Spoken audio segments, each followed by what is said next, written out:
వాళ్ళు వచ్చిన తర్వాత కూడా మమ్మల్ని లేదని హెల్ప్ చేస్తా అంటే ఇది తీయడానికి రాలే. ఇప్పుడు ఎంత నష్టం అయితే చెప్పన్నా. వాళ్ళు చెప్పడానికి పేరు 3 మంత్రులు అంట. ఏం మిగడ అనుకున్నారన్న ఇక్కడ మీకు ఎదురేది ఏం లేదు. వాళ్ళు చూసుకుంటారు.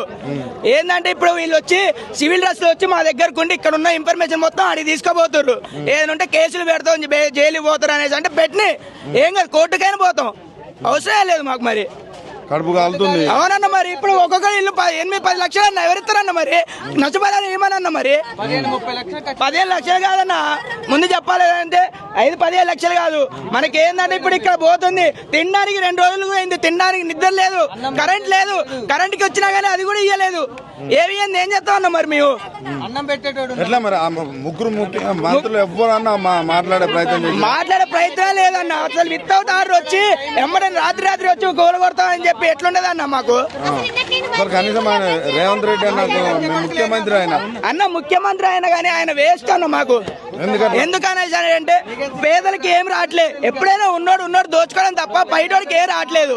పేదోడు ఎప్పుడైనా పని పోవాలా, పని పోతే ఇంట్లో నడిచిద్ది. అలాంటివి 2 సంవత్సరాల నుంచి కరెంట్ లేకుండా అంతే ఉన్నాం. కరెంట్ లేకుండా రోజు 10 రూపాయలు క్యాండిల్ పట్టుకొని అది పెట్టుకొని ఉంటున్నాం మేము. కనీసం ఇల్లు అన్న ఒక ఇంద్రమ్మ ఇల్లు అదో ఇదో ఏమన్నా అన్న వాళ్ళు ఇయ్యరన్న మనకి.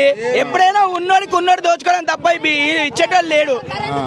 మరి ఇంతగానం దౌర్జన్యం చేస్తే పాపం కదా అన్న? పాపమే, మమ్మల్ని పాపం అంటారు. వాళ్ళు ఏముందన్న, వాళ్ళు మంచిగా ఏసీ రూమ్ లో పండుకొని ఉంటారు. మీద ఎప్పుడూ రోడ్డు మీద. ఇప్పుడు నైట్ వచ్చి చూడు, నైట్ వచ్చి ఆడికొచ్చి చూడండి అన్న, దోమలలో అంతే పండుకుంటున్నాను. దోమలలో ఆ నిద్ర కూడా లేదు. కూలగొట్టినా కానీ ఇడే పండుకున్నాం. దోమలు కుట్టుకుంటే అంతే ఉంటాం. మరి ఎటు పోవాలి మాకు దిక్కు లేదు. మరి